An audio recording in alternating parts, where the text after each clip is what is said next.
విద్యారణ్యం అనే ఒక వేద పాఠశాలలో ఉన్నాము. భాగ్యనగర్ వారిలోని మహేశ్వరం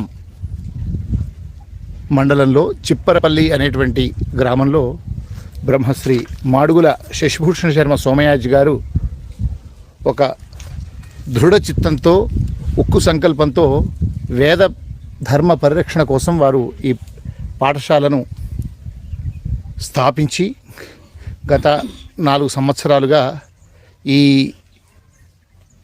చిప్పరపల్లి వారి సొంత వ్యవసాయ క్షేత్రంలోనే కోట్లాది రూపాయలతో అధునాతన భవన నిర్మాణాన్ని, ఒకవైపు ఆధునికత, ఒకవైపు సనాతన గురుకుల పద్ధతి సాగేలా వారు ఈ వేద పాఠశాల నిర్వహిస్తున్నారు. వారితోని ఈ పాఠశాల యొక్క ప్రస్థానం, వారి భవిష్యత్ కార్యాచరణ, ఇంకా ఇతర విషయాలన్నీ కూడా వారితో ఇప్పుడు మనం చర్చిద్దాం.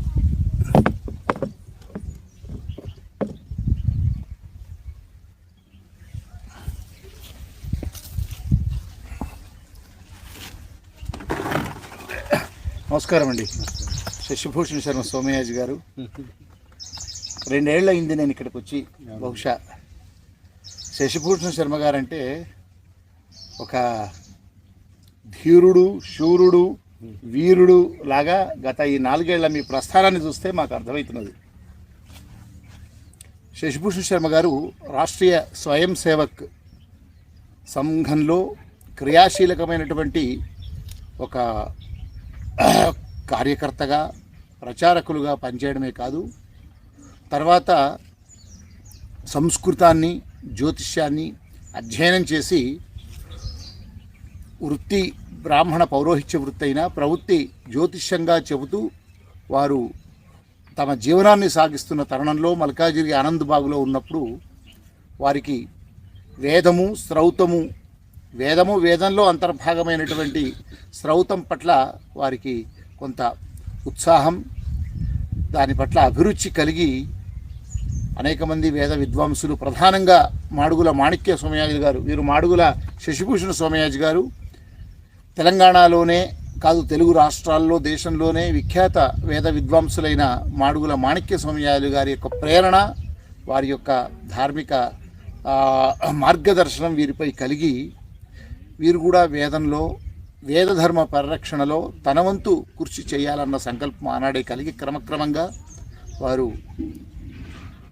శ్రౌతంలో వారు ప్రవేశమై ఆధానం చేసి, ఎవరైనా ఆహితాగ్ని కావాలన్నా, సోమయాగాలు చేయాలన్నా మొదట వేద పండితుడు ఆధానం చేయాలి. ఆధానం అనేది శ్రౌత ధర్మానికి ఒక ప్రవేశిక. వారు ఆధారాన్ని పూర్తి చేసి అగ్నిహోత్రిగా నిత్యం అగ్నికార్యం చేస్తూ వారం కాలం చేస్తూ వెల్లదీస్తున్నారు. అంతేకాదు బీచ్పల్లి కృష్ణానదీ తీరంలో కృష్ణా పుష్కరాల సందర్భంగా అగ్నిష్టోమం అనే యాగానికి కూడా వీరి యాజమాన్యం వహించారు. ఇది ప్రస్థానం. తర్వాత వీరి కుమారుణ్ణి అక్కడ బోడుప్పల్లోని వేద విద్యారణ్య వెంకటేశ్వర విద్యారణ్య వేద పాఠశాలలో వేదం నేర్పించడం కోసం వాళ్ళ అబ్బాయిని చేర్పించి వేదం కొనగిస్తున్న తరుణంలో ఆ వేద పాఠశాలలో భాగస్వామ్యమై తాను కూడా ఈ పాఠశాల నిర్వహణలో సేవ చేస్తానని ముందుకు వచ్చి, తర్వాత అందరికీ తెలుసు బోడుప్పల వేద పాఠశాల అంటే వాళ్ళ గూగుల్లో నొక్కగానే మనకు అర్థమవుతుంది. ఆ కాలనీలో ఉండేటువంటి ఒక దుర్మార్గుడు, నాకు వేదం అంటే కర్ణ కఠోరంగా ఉంది, ఈ ప్రదేశంలో వేదం మాకు చాలా అంతరాయాన్ని కలిగిస్తుందని ఈ వేద పండితుడిని అమర్యాదకరంగా పరుష పదజాలంతో మాట్లాడినప్పుడు వారి స్నేహితులు, శ్రేయోభిలాషులమైనటువంటి మేము ఆ విషయాన్ని తెలుసుకొని అప్పుడు ఒక వేద పరిరక్షణోద్యమాన్ని ఆ బోడుప్పల్ కాలనీలో నిర్వహించాం. నాకు తెలిసి 1000 మందికి పైగా వేద పండితులు అక్కడ ఒక ఉద్యమం చేసి వారికి వ్యతిరేకంగా ఒక ఉద్యమమే జరిగింది. చాలామంది ఇన్వాల్వ్ అయ్యారు, ప్రముఖులు, పెద్దలు చాలామంది వచ్చారు ఆ రోజున. ఆ రోజే వారికి ఒక దృఢమైన సంకల్పం కలిగింది. ఇలా కాదు, ఒక దుర్మార్గుడు ఇంత బహిరంగంగా వేదాన్ని దూషిస్తాడా, అలాంటి వాడికి సమాధానం వాడితో గొడవ పెట్టుకోవడం కాదు, మనం ఒక గొప్ప వేద విద్యాలయాన్ని స్థాపించి అకుంఠిత దీక్షతో ఆ విద్యాలయాన్ని నడిపినప్పుడే సమాజానికి కానీ వాడికే కాదు అలాంటి వ్యక్తుల ఉండే ఈ సమాజానికి ఒక సమాధానం చెప్పాలి అని వారు నిర్ణయించుకొని అప్పుడే వారికి అనేక మంది ముందుకు వచ్చి మేము 10 ఎకరాలు ఇస్తాం, 5 ఎకరాలు ఇస్తాం, ఇన్ని డబ్బులు ఇస్తామని ముందుకు వచ్చినా నేను ఎవరి దగ్గర ₹1 తీసుకోను, నాకెవరూ స్థలం ఇవ్వాల్సిన అవసరం లేదు, మాకే మా వారసత్వంగా ఈ శంకరపల్లి ఈ ప్రాంగణం కూర్చున్నాం కదా ఇక్కడే ఈ మహేశ్వరం మండలంలోని చిప్పరపల్లిలో మా సొంత వ్యవసాయ క్షేత్రంలోనే నేను ఈ వేద పాఠశాల కడతానని మల్కాజర్లో ఇల్లు అమ్మేసుకొని అక్కడి నుంచి మొత్తము ఇక్కడికి మారి అక్కడే పాఠశాల ప్రారంభించి ఒక 25-30 మంది విద్యార్థులతో అక్కడ కొనసాగించి తర్వాత ఇక్కడికి మారి కరోనా కబళిస్తున్న సమయంలో కూడా ఇక్కడ తాత్కాలిక నిర్మాణాలు ఏర్పాటు చేసి 10 ఎకరాల ఈ అద్భుతమైన ఆహ్లాదకరమైనటువంటి ఒకనాడు నైమిషారణ్యంలో ఋషులు ఏ పరిస్థితులలో ఉండేవారు, సనాతన వందల ఏళ్ల క్రితం గురుకులాలు ఏ విధంగా కొనసాగాయి అనడానికి ఇప్పుడు ప్రత్యక్షం ఇప్పుడు ఈ ఆధునిక కాలంలో కూడా ఈ చిప్పరపల్లిలో వీరి విద్యారణ్యం అనే వేద పాఠశాల చూస్తే తెలుస్తుంది. అనేక పండ్ల తోటలు, మంచి పచ్చిక బయళ్ళు, అద్భుతమైనటువంటి స్వచ్ఛమైనటువంటి వాతావరణం, ఇలాంటి పరిస్థితుల మధ్య ఈ వనంలో వీరి విద్యారణ్యం కొనసాగుతోంది. ఎందుకు ఈ ఉపోద్ఘాతం అంతా చెప్పానంటే ఒక మనిషి యొక్క దీక్ష, ఒక మనిషి యొక్క కృషి, ఏదైనా నేను తలుచుకుంటే కష్టపడితే సాధనాత్ సాధ్యతే సర్వం, ఏదైనా కృషి చేస్తే సాధించవచ్చు అనడానికి ప్రత్యక్ష నిదర్శనం శశిభూషణ్ శర్మ గారు. వారు పడ్డ కష్టాలు, అవరోధాలు, అడ్డంకులు ఎన్ని వచ్చినా కూడా చాలా మనోధైర్యంతో ఏనాడు బెదరకుండా ఇవాళ దాదాపు ఒక 20-30 కోట్ల రూపాయల ప్రాజెక్టు వారి వేద పాఠశాలకు నిర్మాణం చేయబోతున్నారు. అందులో విద్యార్థులకు పాఠశాల గదులు వేరే, పాఠశాల కాంప్లెక్స్ వేరే, ఆలయం కాంప్లెక్స్ వేరే, నివాస గృహాల సముదాయం వేరే, క్రీడా ప్రాంగణం వేరే, లైబ్రరీ వేరే, వంటశాల గది వేరే, ఇలా అనేక ప్రాంగణాలు వీరి మాస్టర్ ప్లాన్లో ఉంటున్నాయి. ఇవన్నీ విషయాలు శశిభూషణ్ శర్మ గారి ద్వారానే తెలుసుకుందాం. అయ్యా, ఇది నాకు తోచిన మీతో ఉన్న పరిచయాన్ని నేను ఆవిష్కృతం చేశాను.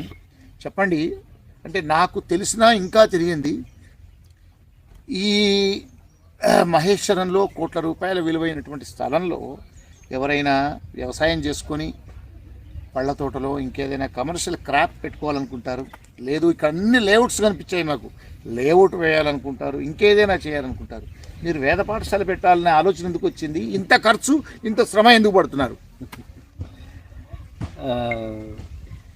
చాలా సంతోషం శర్మ గారు.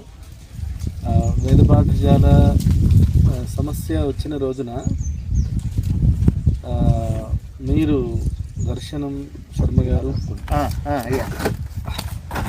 మా వెనకాల ఉన్నారు అనే ఒక ధైర్యం కొద్దీ మేము పోరాటం చేశాం. నాకు బాగా గుర్తుంది, ఆ రోజు అతని మీద కేసు పెట్టిన తర్వాత మీరు ఆ రోజు రాత్రి మనం చాలా పెద్ద వ్యవహారం ఉన్నవాడితో మనం పెట్టుకుంటున్నాము, మీరు ఎంతవరకు నిలబడగలరు అని మీరు అడిగారు. అవును, ఆ పాఠశాల ముందు గోగి తీసి పాతి పెట్టేంత వరకు నిలబడగలను అని సమాధానం చెప్పాను. నాకు ఎప్పటికీ మనసులో అంటే విషయం ఏంటంటే భగవంతుడు ఈ పనికి మనని ఎంచుకున్నాడని అనుకోవచ్చు. ఆ సందర్భాన్ని బట్టి భగవంతుడు ఇంత పెద్ద పని మన మీద పెట్టిన తర్వాత మనకున్న సర్వ శక్తులు దానికోసం ఖర్చు పెట్టడం సంతోషంగా జరగాలి అనేది సంకల్పం అండి. ఇంకా దాంట్లో నెగోషియేషన్స్ ఏం లేవు. మన సమయము, మన సామర్థ్యము, మన ధనము, తాతల నుండి వచ్చిందైనా మనదైనా మొత్తం ఆ ఈశ్వరార్పణం అనే భావనతో మా తాతగారు భాగవతోత్తం ఒక 40 సంవత్సరాల పాటు నిరంతరం భాగవత పారాయణ చేసినటువంటి స్థలం ఇదే చిప్పరపల్లి. ఇక్కడ ఇదే ఈ చెట్ల కింద. వారి నామధేయం రామలింగేశ్వర శర్మ గారు, మాడుగుల రామలింగేశ్వర. ఆయన సంకల్పము మొత్తం మీద ఈ బృహత్ కార్యానికి ఇది వేదిక అయింది. చాలా సంతోషంగా ఈ వ్యవస్థని, అంటే దీన్ని ఒక కమర్షియల్ అంశంగా చూడలేదు. ఇక్కడ వ్యవసాయం చేయాలనో ప్లాట్లు చేయాలనో అట్లాంటి ఆలోచన ఎప్పుడు రాలేదు. ఇది ఒక అద్భుతమైన కార్యానికి వేదిక కావాలి అనే ముందు నుండి సంకల్పం ఉండింది.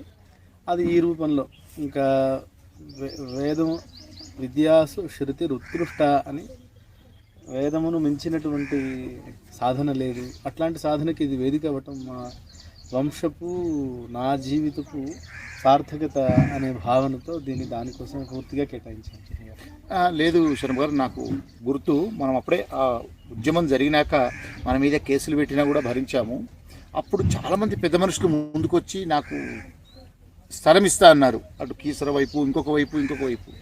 కానీ మీరు తృణప్రాయంగా వదిలేసి ఇక్కడ అంత ధైర్యం ఏంటి మీలో? 2-3 విషయాలండి. ఒకరి మీద ఆధారపడటం అనే దానివల్ల అనుగ్రహం ఉన్నంతసేపు నడుస్తుంది, ఆగ్రహం వస్తే పోతుంది అనేది అది ఎప్పుడూ ఉన్నదేనా.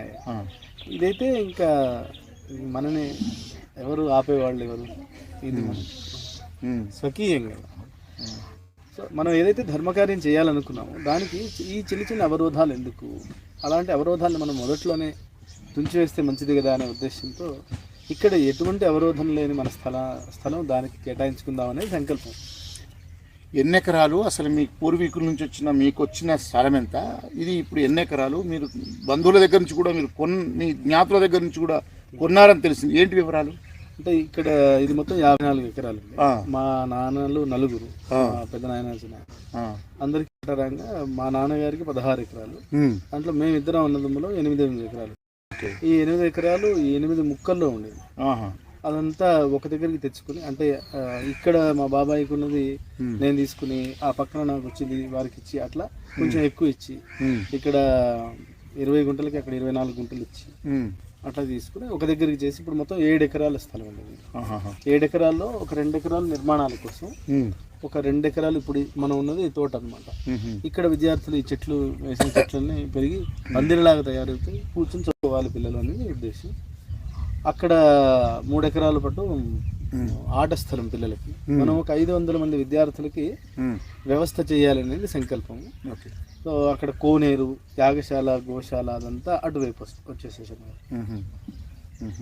7 ఎకరాలండి ప్రస్తుతం. అయితే ఇప్పుడు 7 ఎకరాలు నాకు రంగారెడ్డి జిల్లాలో కీసరగుట్ట ఉంది, కీసరగుట్ట ఉంది. కీసరగుట్టలో ఒక స్మార్త వేద పాఠశాల ఉంది, తిరుమల తిరుపతి దేవస్థానం వాళ్ళది. నాకు తెలిసి 5 ఎకరాల స్థలంలో అది ఏర్పాటైంది.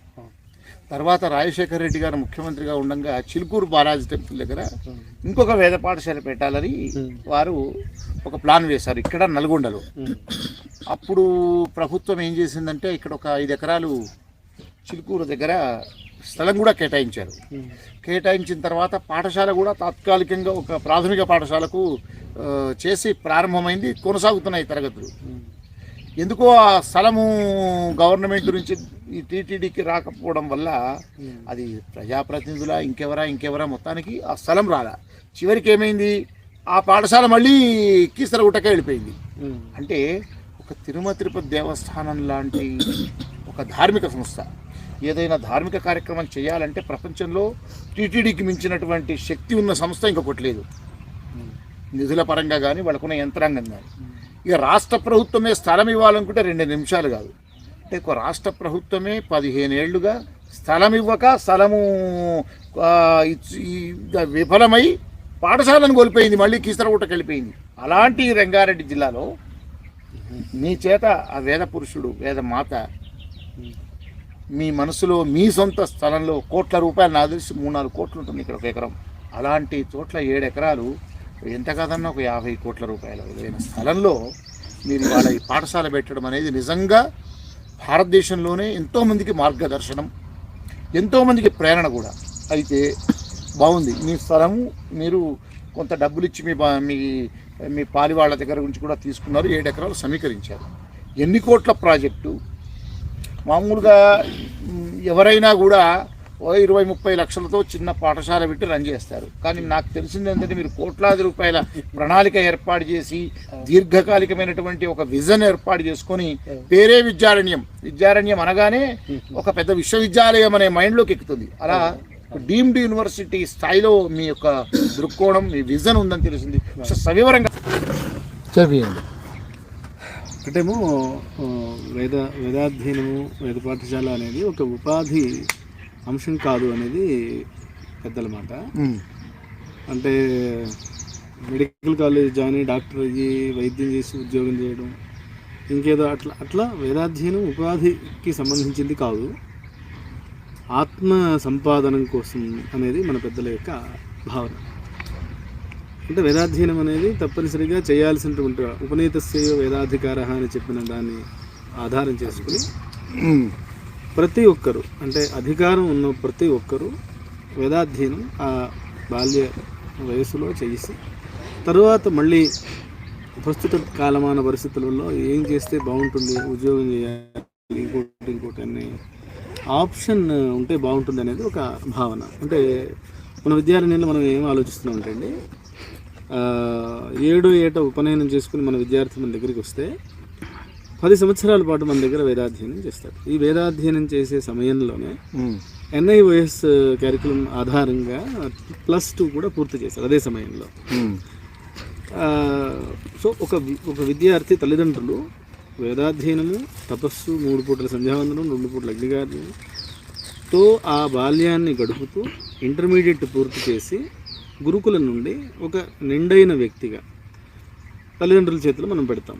తల్లిదండ్రులని మనం ప్రార్థించేది ఏంటంటే, మీరు ఆ తరువాత వాళ్ళని డాక్టర్ని చేయండి, ఇంజనీర్ని చేయండి, IAS చేయండి, IPS చేయండి. బాల్యము అంత కఠినమైన నియమముతో తపస్సుతో సాగినటువంటి వాడు ఏ బాధ్యత తనకు వచ్చినప్పటికీ వాడు తప్పకుండా సంస్కృతి సేవ, దేశ సేవ, ధర్మము చేస్తాడు అనేది ఒక భావన. అటువంటి వాళ్ళని తయారు చేద్దాము అనే ఉద్దేశం. ఇప్పుడు ఎంతోమంది తల్లిదండ్రులు ఉన్నతమైనటువంటి ఉద్యోగాలు అది చేస్తున్నా వాళ్ళ పిల్లలు వేదం చదువుకోవాలని ఉంది వాళ్ళకి, కానీ పౌరోహిత్యం చేయాలని లేదు. అలాంటి తల్లిదండ్రులకు మనము corporate level formal education along వేదాధ్యయనం, ఇది మన ఐడియా అనమాట. అందువల్ల ఏమిటి, మనకి వ్యవస్థ డిజిటల్ క్లాస్ రూమ్స్ కావాలి. అంటే వాళ్ళకి ఫార్మల్ ఎడ్యుకేషన్ కోసం స్కిల్డ్ అధ్యాపకులు పాఠం చెప్పాలి అంటే, ఇప్పుడు మనం మన పాఠశాలలో ఫార్మల్ ఎడ్యుకేషన్ బాధ్యత మనం IIT మద్రాస్ ప్రొఫెసర్స్ ద్వారా, అంటే వాళ్ళతో మనం మాట్లాడుకున్నాం, వాళ్ళు టైఅప్ అయ్యారు. వాళ్ళు మన పిల్లలకి పాఠాలు చెప్పడానికి IIT మద్రాస్ ప్రొఫెసర్స్ ఒక 30 మంది మన పాఠశాల యొక్క ఈ లక్ష్యాన్ని చూసి వారు వాలంటీర్ చేయడానికి సిద్ధపడ్డారు. మనం వచ్చే నెల ఏదైనా ప్రయోగాత్మకంగా అండి, ఏదైనా టైఅప్ ఇద్దరు కలిసి సంయుక్త ఒప్పందం ఏదన్నా? సంయుక్త ఒప్పందం అంటే మన లక్ష్యం చెప్పాము, వాళ్ళు స్వచ్ఛందంగా స్వయంగా. ఎలా వాళ్ళని అప్రోచ్ అయ్యారు, వాళ్ళు ఎలా వచ్చారు? మన కార్యకర్తలు, ఇప్పుడు మనకి ఒక కార్యకర్తల బృందం, ఆ బృందం వాళ్ళు ఒకరు వారిని అడిగితే వారు సమావేశం పెట్టారు. వాళ్ళు కలిసి మన కార్యకర్తలు గణం కలిసి ఒక సమావేశం పెట్టుకుని మనం అసలు విద్యారణ్యం యొక్క లక్ష్యాలు ఏంటి అని చెప్పుకున్నాం. వాళ్ళు మనం ఆహ్వానించాం వాళ్ళని, ఇక్కడ విద్యార్థులు మీరు తయారు చేయండి అని వాళ్ళు ఒప్పుకున్నారు. సో రేపు వచ్చే నెల మనం ఒక 21 మంది విద్యార్థులతో 3 రోజుల పాటు అక్కడ IIT మద్రాస్కి ఆహ్వానించారు. నాకు తెలిసి ఒక వేద పాఠశాలకు సంబంధించి ఒక IITలా ఆలోచన చేయడం మొదటిసారి అనుకుంటాను దేశంలోనే, మొదటిసారి. సో అందుకని అట్లాంటి పండితులు ఇప్పుడు IIT Madras, IIT Hyderabad professors కూడా మనకి ఉన్నారు, రావడానికి సిద్ధపడుతున్నారు. అలాంటి వాళ్ళు రెగ్యులర్గా వచ్చి పాఠాలు చెప్పడం సాధ్యం కాదు, కానీ డిజిటల్ క్లాస్ మాధ్యమంగా వాళ్ళని చదివించాలి అనే ఉద్దేశంతో మన ఇన్ఫ్రాస్ట్రక్చర్ అనేది, మన వసతులు అనేవి కార్పొరేట్ లెవెల్లో ఉండాలి. మనకి డిస్పెన్సరీ కావాలి, మనకి లైబ్రరీ కావాలి, తర్వాత మనకి ల్యాబొరేటరీస్ కావాలి, class rooms, equipped class rooms కావాలి, వసతులు, పిల్లలు చక్కగా ఉండడానికి వసతులు కావాలి, గౌరవప్రదమైనటువంటి భోజన వసతులు, వ్యవహారాలు కావాలి. అలాగే మంచి నిష్ణాతులైన పండితులకి మంచి వసతులు ఇవ్వాలి, మంచి శాలరీ ఇవ్వాలి. అప్పుడే దీర్ఘకాలికంగా అధ్యాపకులు మన దగ్గర నిలబడి ఉండడానికి అవకాశం ఉంటుంది అని ఇలా ఆలోచించి, తర్వాత మనం ఏదో ఒక 100 మందో 50 మందో అట్లా కాకుండా 500 మంది విద్యార్థుల మీద పనిచేయాలి అనే సంకల్పం కొద్దీ ప్రతి సంవత్సరం 50 మంది విద్యార్థులు మనం తీసుకోవాలి. 50 మంది విద్యార్థులు ఘనపాఠులై వెళ్ళాలి అనేది ఇన్పుట్ అవుట్పుట్ 50-50 ఉండాలి అనే ఉద్దేశంతో ఇక్కడ మనం 500 మంది విద్యార్థులు కొంచెం ఒక 50 అటు ఇటుగా ఇక్కడ వసతులు చేయాలి అనే ఉద్దేశంతో మొత్తం ఇన్ఫ్రాస్ట్రక్చర్ ఒక 32 కోట్ల రూపాయల విలువైన నిర్మాణాలకు సంకల్పం చేయడం జరిగిందండి. అంటే దాంట్లో కోనేరు, తర్వాత పార్క్ ఒకటి పిల్లలు ఆడుకోవడానికి, అంటే మనకి మొదట్లో వచ్చిన పిల్లలకి ఆడుతూ పాడుతూ చదివించాలి, అలాంటి వసతులు ఏర్పాటు చేయాలి. అలాగా అన్నీ అలా ఉందండి. అంటే మన భావం ఏంటంటే వేదాధ్యయనము అయినటువంటి అధ్యయనం, అదే గుడిసెల్లో మాత్రమే ఉండాలని ఎందుకు అనుకోవాలండి? కార్పొరేట్ స్కూల్కి ధీటుగా ఉండొచ్చు కదా. కరెక్ట్, అది గొప్పగా ఉండాలి, ఉండాలి, గొప్పగా ఉండాలి, గొప్పగా ఉండాలి. ఇప్పుడు రాముడు ప్రపంచం ఎప్పటికీ శాశ్వత ఉదాహరణ రూపమైన రాజు ఇట్లాంటి గురుకులం నుంచి వచ్చాడు. కృష్ణుడు ప్రపంచానికి జ్ఞానం అందించిన జగద్గురువు ఇట్లాంటి గురుకులం నుంచి వచ్చాడు కదా. చాణక్యుడు ఇంకా అంతకన్నా స్ట్రాటజీ బిల్డర్ లేడు, ఆయన ఈ గురుకులం నుంచి వచ్చారు కదా. ఒక అద్భుతమైన డాక్టర్ సుశ్రుతుడు, యోగాచార్యుడు పతంజలి, మీరు స్పేస్ టెక్నాలజీ ఉన్న భాస్కరాచార్యులు, మీరు ఎవరిని మీరు చూసినా ప్రపంచం గర్వించదగ్గ శాస్త్రవేత్తలు ఎవరైనా ఇలాంటి గురుకులంలోంచి వచ్చారు. మళ్ళీ ఎందుకు రాకూడదు? మళ్ళీ ఇలాంటి గురుకులంలోంచి ప్రపంచము గర్వించదగ్గ పండితుల్ని అన్ని రంగాలకు మనం అందించవచ్చు. ఆ అందించగలిగినటువంటి సామర్థ్యం మన విద్యా విధానానికి, మన విజ్ఞానానికి ఉన్నది. దాన్ని మనం పునఃస్థాపన చేయటమే. హిందూ సమాజము ఈ పాఠశాలను పోషించలేదా? అంత చేత కాకుండా ఉందా? బ్రహ్మాండంగా పోషించవచ్చు. అది నాకు విశ్వాసం ఉంది. నేను ఒక వ్యక్తిగా ఏం చేయగలను, నాకు తాత నుంచి వచ్చిన కొద్దిపాటి నేను ఇవ్వగలిగాను, నా సమయం ఇవ్వగలిగాను. సమాజం స్పందించాలి, కలిసి మనం ఒక అద్భుతమైన పని చేయాలి అనే ఉద్దేశంలో, అందుకని అంత పెద్ద నిర్మాణాలకు ఆలోచించాను శర్మ గారు. అదేనండి, నేను మీరు చెప్తున్న ప్రణాళిక చూస్తూనే ఒళ్ళు పులకరించిపోతుంది. ఎందుకంటే ఐఐటి మద్రాస్ లాంటి ఒక సాంకేతిక రంగంలో దిగ్గజమైనటువంటి ఐఐటి మద్రాస్ వాళ్ళు మీతో టైఅప్ అవ్వడము, 32 కోట్లతో ప్రభుత్వం వాళ్ళు కూడా, అన్ని వనరులు ఉన్న ప్రభుత్వం లాంటి టీటీడీ వాళ్ళు కూడా ఇంతటి ఆలోచన చేయరు. అది చేయడము, 7 ఎకరాల స్థలము, అంతకు మించి మీరు ఆధునిక విద్యను కూడా దీనికి జోడించి. ఇదే కాకుండా చెప్పారు, మనం విద్యార్థిని తయారు చేయడం అంటే సర్వాంగీణ ఉన్నతి అనే ఒక మాట మనకి ఉన్నది. అంటే మనం కృష్ణ పరమాత్మని చూస్తే ఆయన అటు ఫ్లూటు వాయించారు, అటు చక్రమట్టి యుద్ధం చేశారు, అటు రాసక్రియలు చూశారు, అటు గోవులతో గడిపారు, అన్నీ చేశారు. అలాగే మన విద్యార్థుల్లో అన్ని వ్యక్తిత్వాలని మనం వికాసం చేయించాలని మనం విద్యార్థులకి మనం ఏం చేస్తామంటే అండి, నెలకి 2 క్లాసులు సంగీతం క్లాసులు ఉంటాయి. ప్రతిరోజు గంట సేపు వాళ్ళకి కర్రసాము, కలరి, సో యుద్ధ విద్యలు వాళ్ళకి అభ్యాసం చేస్తాం. మీరు కూడా కర్రసాములో చాలా దేశభక్తి, మన ధర్మము, మన వారసత్వము, మన ఋషులు, వాళ్ళ త్యాగము, వాళ్ళ పరంపర, ఇవన్నీ తెలియజేసే పాటలు, సుభాషితాలు, కథలు, తద్వారా వాడి మీద ఈ లక్షల సంవత్సరాల పరంపర బరువు ఉంది. అది దాన్ని భద్రం చేసి తరువాతి తరాలకు అందించాలి అనేటువంటి బాధ్యత, స్పృహ వాడికి ఇచ్చే ఉద్దేశంలో మనం ఇక్కడ వ్యవస్థలన్నీ చేస్తున్నాం. గ్రేట్.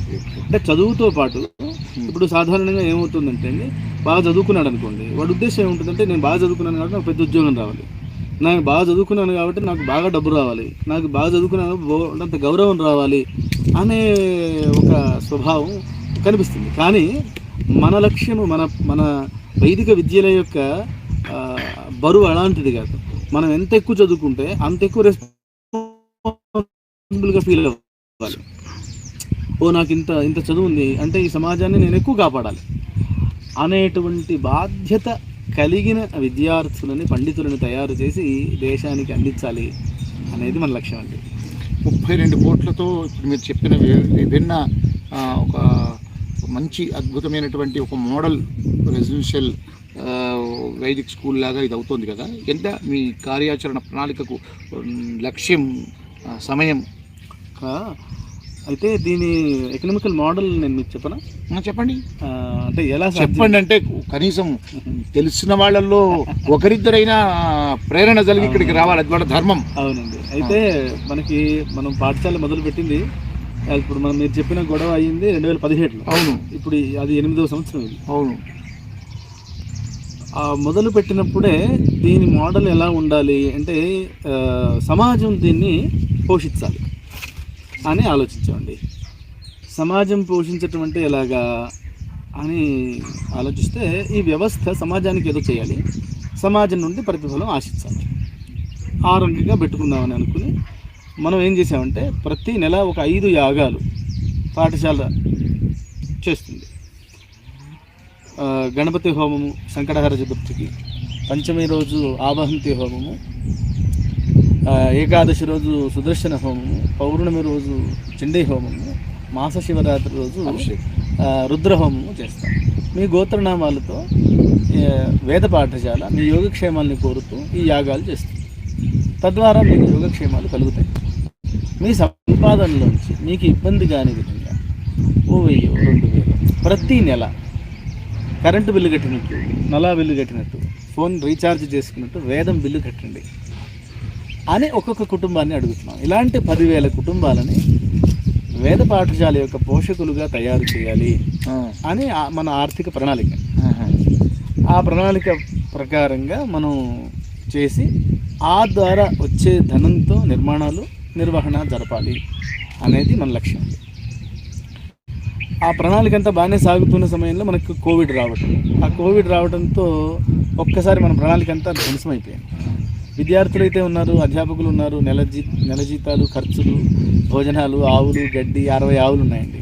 విద్యార్థులకి మంచి భోజనం పెట్టాలి, యథాహారో తథా మనః అని చెప్తారు పెద్దలు, కాబట్టి మంచి ఆహారం పెట్టాలి అనే ఉద్దేశంతో అన్నింటినీ పోషించాల్సిందే. ఆ కోవిడ్ సమయంలో ఆదాయం అంటే ఏదైతే మనం ఆర్థిక వనరు ఏర్పాటు చేసామో అది కోల్పోయింది. కానీ 3 సంవత్సరాల పాటు దాన్ని ఆపకుండా నడపడానికి నేనేం చేయగలను, నాకున్నది అమ్ముతూ తాకట్టు పెడుతూ 3 సంవత్సరాలు నడపగలిగాను. అయితే పిల్లలు పెరిగారు, ఇప్పుడు 100 మంది విద్యార్థులు ఉన్నారు, వసతులు కావాలి. ఆ ఆర్థిక మోడల్ నిలబెట్టాలంటే సమాజం మధ్యలో ఉండాలి. నేను అడవిలో ఉన్నాను, సో సమాజాన్ని పాఠశాలని అనుసంధానం చేయాలి అని ఆలోచిస్తూ చాలా ఇబ్బంది పడుతున్న సమయంలో ఇప్పుడు మనం ధర్మసేతు అనే ఒక కార్యక్రమం ద్వారా పాఠశాలని సమాజానికి పరిచయం చేసే కార్యక్రమం చేస్తూ మెల్లిగా ఒక సంవత్సరంలో 2024 కల్లా మళ్ళీ ఆ 10,000 కుటుంబాలను జోడించే పనిలో వేగం అందుకోవాలని ఒక పెద్ద కార్యకర్తలు బృందం తయారు చేశాం. అంటే ఇప్పుడు శిరీష గారు అని చెప్పి అమెరికన్ సిటిజన్ వారు ఇక్కడికి వచ్చేసారు. పూర్తిగా వాళ్ళ అబ్బాయిని అమెరికాలో పుట్టిన వాడిని పాఠశాలలో పెట్టారు.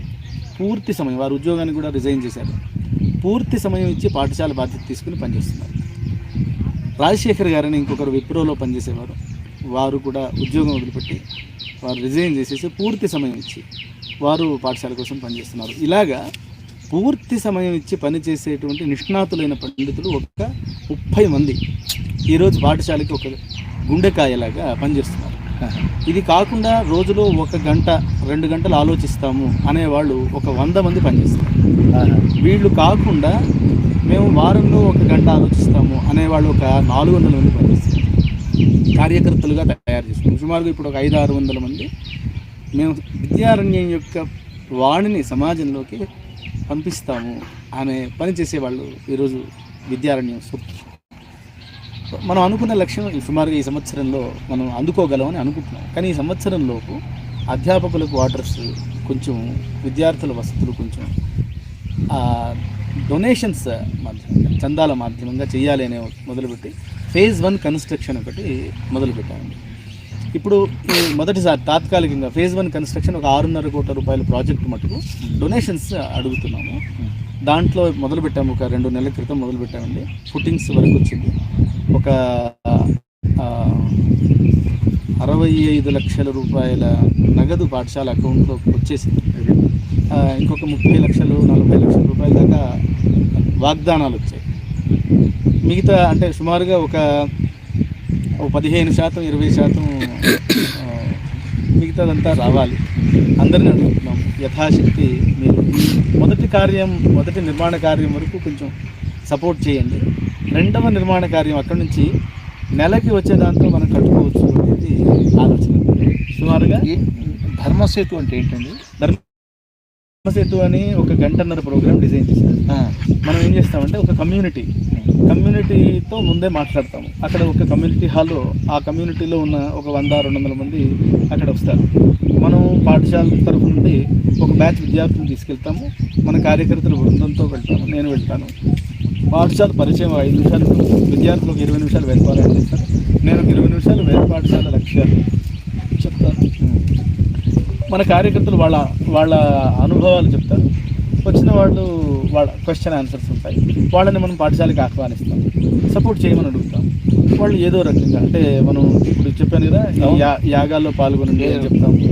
అలాగే మీ పుట్టినరోజుల సందర్భంగా ఇక్కడ కార్యక్రమాలు చేసుకోండి. అన్న సంతర్పణ అనే ఒక కార్యక్రమం ద్వారా పిల్లల భోజనానికి మంచి భోజనం పెట్టాలి. పప్పు, కూర, చారు, పెరుగు, ప్రతిరోజు పెరుగు అనే ఉద్దేశంతో అన్న సంతర్పణ అనే ఒక ప్రోగ్రాం పెట్టుకున్నామండి.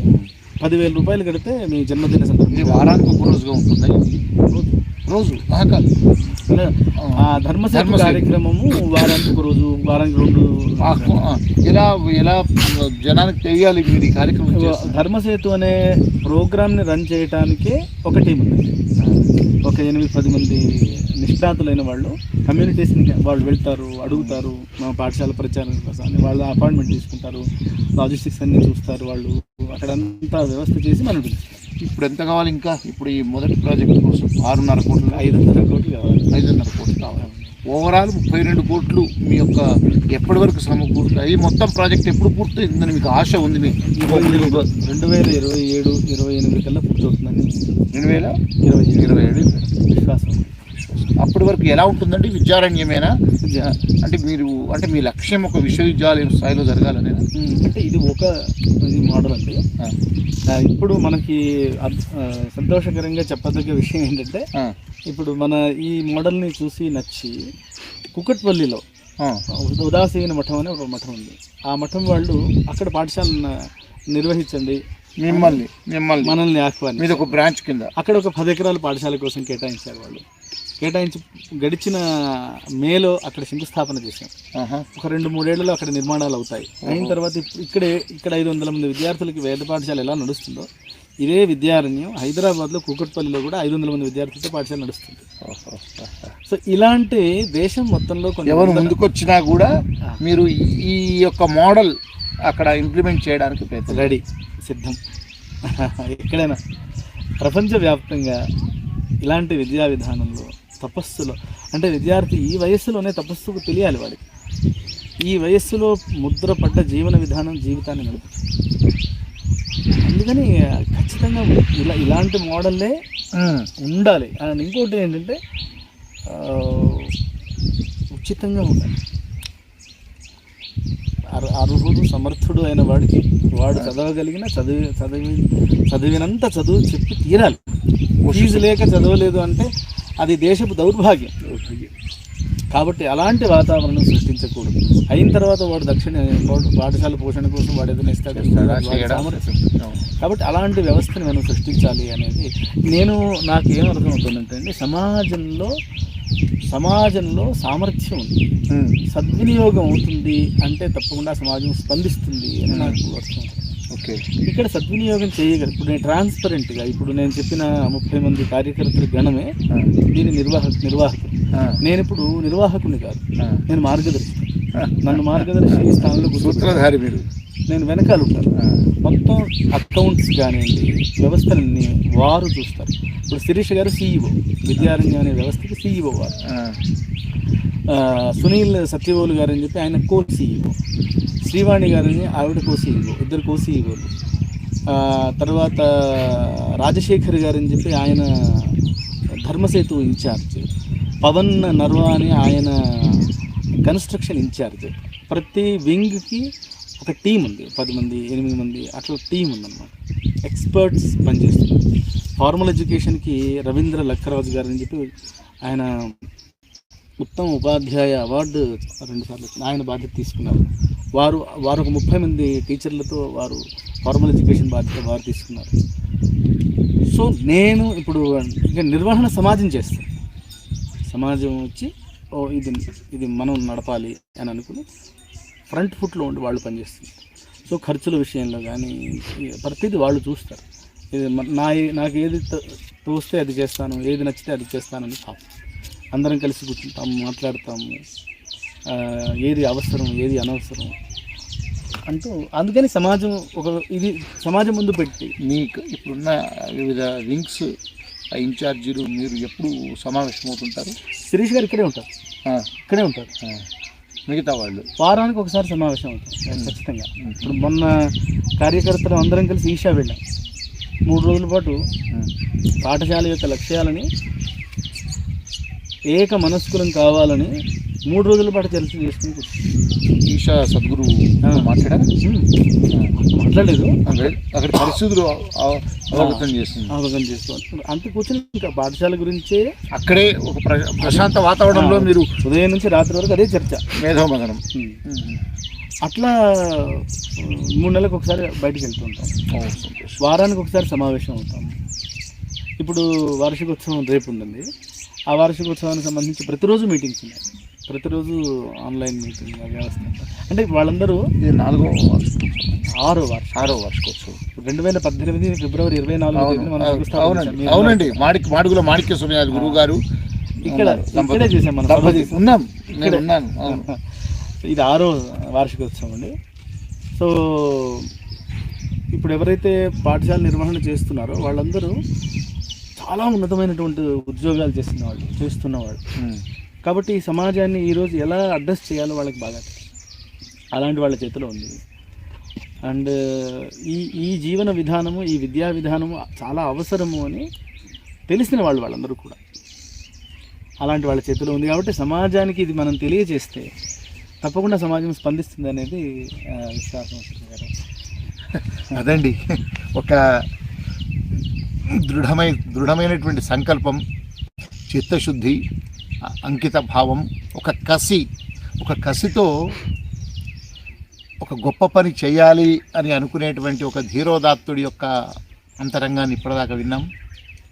ఎందుకంటే వారు పోరాటంలోంచి, ఒక సంఘర్షణలోంచి, ఒక అవమానంలోంచి వచ్చినటువంటి ఆలోచన, ఈ కార్యాచరణ దాదాపు 32 కోట్లతో 7 ఎకరాల్లో ఒక కార్పొరేట్ విద్యా సంస్థలకు ధీటుగా గురుకుల విద్యాలయం ఇక్కడ ప్రారంభమైంది. ఇది శాశ్వత భవన సముదాయంతో కొనసాగబోతోంది. బ్రహ్మశ్రీ మాడుగుల శశిభూషణ్ శర్మ సోమయాజి గారి యొక్క కార్యనిర్వహణలో. వారు చెప్పారు, నేను కేవలం కార్యకర్తలాగానే వెనకుంటాను, ముందు ఉండి నడిపించే వాళ్ళు ఈ సమాజం.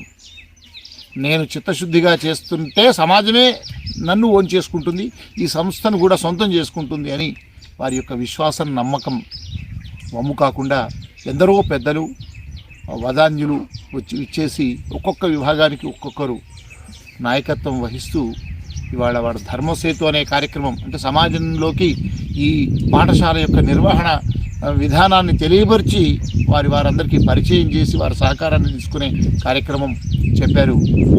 ప్రధానంగా 2-3 విషయాలు ఈ 6 ఏళ్ళు. రేపు 6వ వార్షికోత్సవం, 6వ వార్షికోత్సవానికి పద్మభూషణ్ వరప్రసాద్ రెడ్డి గారు, ఇంకా మాధవీలత గారు, ఈ మధ్యకాలంలో గొప్ప ఆధ్యాత్మికవేత్తగా ఒక ప్రముఖ కార్పొరేట్ ఆసుపత్రికి చైర్మన్ అండ్ మేనేజింగ్ డైరెక్టర్గా ఉన్న మాధవీలత గారు ముఖ్య వక్తగా వస్తున్నారు. ఇంకా చాలామంది తల్లిదండ్రులు, పెద్దలు వాళ్ళందరూ వస్తారు. నేను రేపు ఏలూరులో ముఖ్యమైన కార్యక్రమం ఉండడం వల్ల ఇవాళ ముందు రోజే వచ్చి మా సోమయాజుల వారిని కలిసి ఇక ముందు ఎప్పుడు మిస్ కాము అని అందుకోసమే ఇక్కడికి వచ్చాను. అలా 6వ వార్షికోత్సవం రేపు జరగబోతుంది. ఈ 6 ఏళ్లలోనే 7 ఎకరాల స్థలం, 6 ఏళ్లలో 7 ఎకరాల స్థలంలో ₹1 కోటి పైగా నిర్మాణం ఇప్పుడు జరుగుతూ ఇంకొక 30 కోట్ల రూపాయల 32 కోట్ల రూపాయల భవన నిర్మాణం కోసం ఒక 3-4 సంవత్సరాల్లో ఈ వ్యవస్థ పూర్తయి ఒక విశ్వవిద్యాలయ స్థాయిలో, ఒక ఉజ్జయినిలో, ఒక అహ్మదాబాద్లో, అదేవిధంగా తిరుపతిలో ఉన్న వేద విశ్వవిద్యాలయ స్థాయిలో తెలంగాణ వారం, తెలుగు వారం గర్వించదగ్గ వేద విశ్వవిద్యాలయం ఇక్కడ రాబోతున్నది. అంతేకాదు Delhi public school, DAV public school, ఇలా చాలా స్కూల్స్ చూస్తాం మనం. ఫ్రాంచైజీలు, వాళ్ళ పేరు మీద మీరు అక్కడ ఫ్రాంచైజ్ పెట్టుకోండి అని కోట్లు వాళ్ళు ఒప్పందాలు చేసుకుంటారు.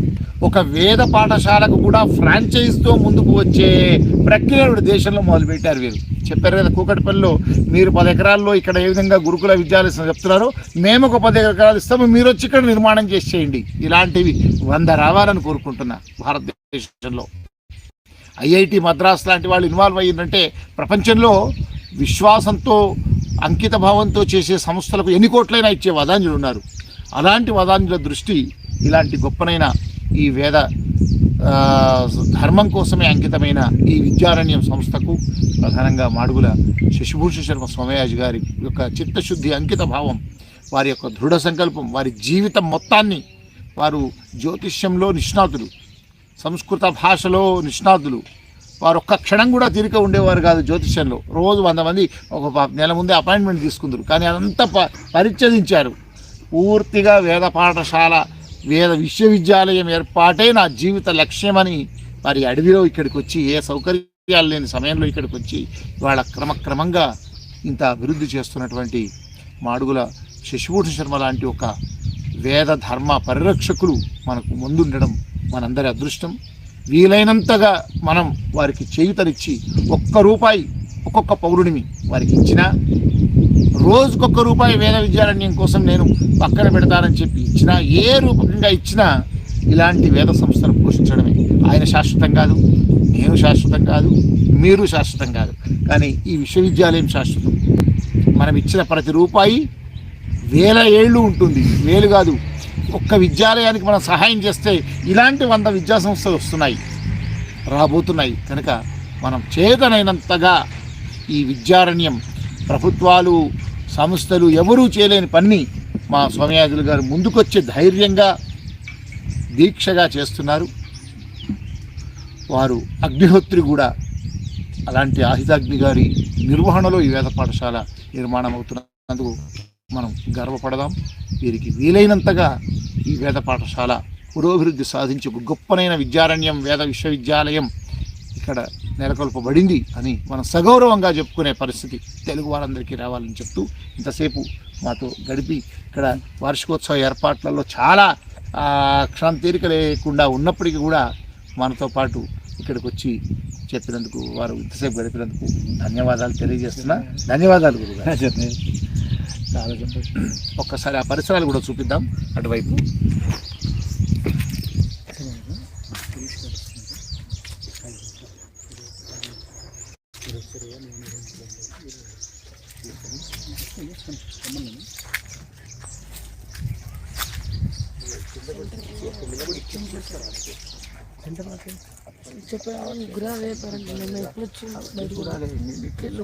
కింద పడిపోయాయి కెమెరా మధ్యలో లైవ్లో.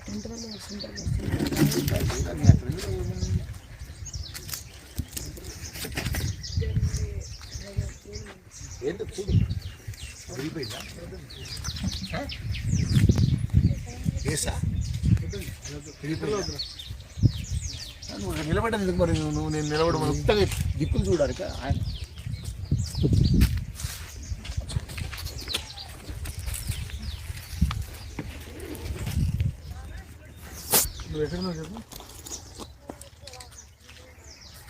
కొంచెం ఒకసారి అటు ఇటు వేయాల్సిన సెంటర్లో ఎందుకు